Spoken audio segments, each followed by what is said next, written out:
Chantelle Cameron versus Katie Taylor. This is a big matchup. Katie Taylor is moving up to try and snatch up all of Chantelle Cameron's belts from her. If I remember correctly, I think she's only fought at 140 once before in 2019 when she fought Christina Lenardatu, and she got the win in that fight. But 2019 was a while back, man, and she's 36 years old now, so this is going to be interesting. Let's start with Katie Taylor. 22 wins, no losses, 6 wins by way of knockout. If you look at Katie Taylor's resume, she's won a great portion of her fight unanimously. She's beaten most of her opponents that way except for 2. That was a split decision win against Amanda Serrano and a mixed decision win against Delphine Persoon. That's kind of impressive. You know what I'm saying? To beat your opponent definitively where there is no way that you could see them winning, that's pretty impressive. You know about her amateur pedigree. You know about her coming to the pros and winning the belt in her 7th fight. So she handles pressure very well. And now she has an opportunity to become undisputed in a 2nd weight division. And what's interesting is Chantelle Cameron is the underdog and she's the champion. It's very interesting to me. But you know, Katie Taylor is sharp. She's fast. She uses the ring very well. She's very skilled. And that's where her strength is. She moves and operates within her strength, as every boxer should. And she knows who she is. She knows she doesn't have to engage too much if she doesn't have to. She uses her jab very well, and she's calculated. When she fought at 140 against Christina Lenardatu, Christina tried to use her strength and brute physicality to try and overpower Katie Taylor.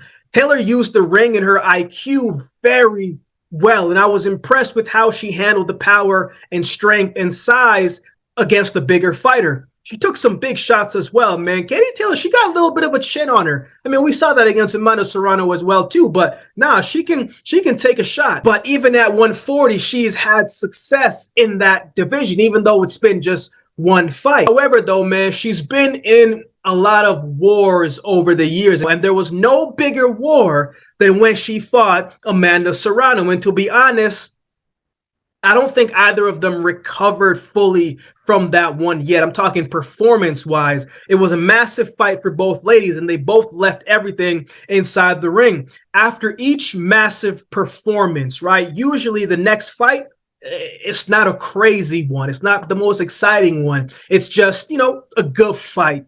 And it's the same thing in most sports. Let me give you an example, man. I remember I had a track meet and I was running the open 100 and I ran 10:06 and I was like, yes, sir. Next week, we're going with sub 10, easy money.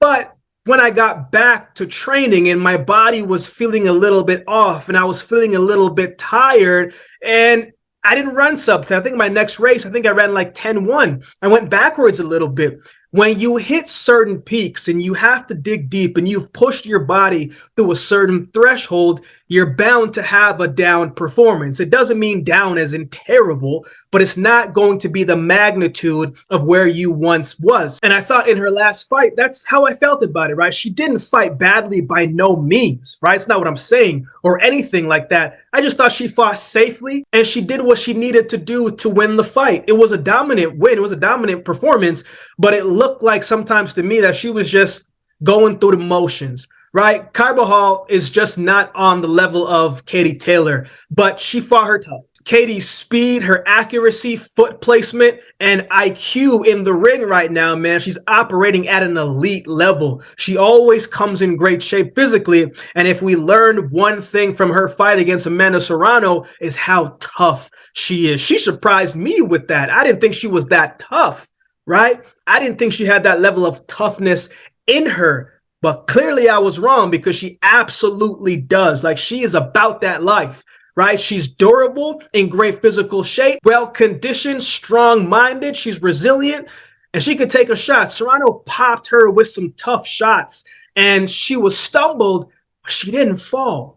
And every time that she took a big shot in one round, she would come back the next round and she would fight back and let off some shots of her own. This girl is resilient, man. She's got that dog in her. You know what I'm saying? And, you know, she's one of those people, man, where you have to force Katie Taylor to take risks early and force her to fight, force her to brawl. Don't make her just box. She's too good to just try and outbox her every round. You have to bully her and make it a physical, tactical fight. This is a great fight between these two women. And I'm looking forward to seeing what Katie Taylor has left at this stage in her career in another division against someone who is peaking in her best form at the right time. Let's talk about her opponent, Chantelle Cameron. 17 wins, no losses, 8 wins by way of knockout. She's a good balance of good power and good boxing ability. She's fought some tough competition in the recent years. She fought some good quality opponents. Adriana Araujo in 2020 to win the title. Then she follows that up with Mary McGee in 2021, who can crack, and her most recent fight when she fought Jessica McCaskill. And those were all unanimous decision wins. That says a lot about Chantelle Cameron. Cameron will take the fight wherever it needs to go. If they want to brawl, she's okay with going there. If you want to try and box and make it tactical and a skillful fight, look, I can go there too. I think she gets confident the more the fight goes on. When she fought Mary McGee, man, she stood in the pocket with her for a good portion of that fight and stood her ground. McGee has good power and she's strong and she can shift the momentum with just one shot. But Cameron didn't allow McGee to get comfortable. She was the one coming forward, letting off combinations, and her footwork gave her an advantage in that fight as well. I think it was a tough fight for Mary McGee to figure out, man. She had to work for everything, whereas Chantelle Cameron was getting the best of the exchanges, and she was just in a great groove, and everything just looked like it kind of came a little bit easier for her. She was really locked in, dialed in, and comfortable in that fight. I feel like Chantelle Cameron is not someone that you can just come in, walk forward, and just bully. Because I think she's quicker than she looks. She's sharper than she looks. She's got good hand speed and she's accurate as well too. And her footwork is underrated. She got good feet. When she fought Jessica McCaskill, who has an awkward style and an unorthodox style of fighting, and she punches from weird angles and she's aggressive and she charges, Cameron fought her well from a distance. She wasn't running. She knows McCaskill can crack and she knows what McCaskill is trying to do. So their game plan for that fight, man, it was pretty spot on. I think they did that really well. She didn't allow McCaskill to just use her physicality to throw her off or force her into fighting McCaskill's fight. McCaskill was overextending a lot in that fight and was just throwing punches, and they were kind of wide. It was just a different fight than we usually see of Jessica McCaskill. But I thought Cameron did a great job of staying disciplined, and she got the job done. She countered well in that fight as well, too, and she responded well every time that she got hit.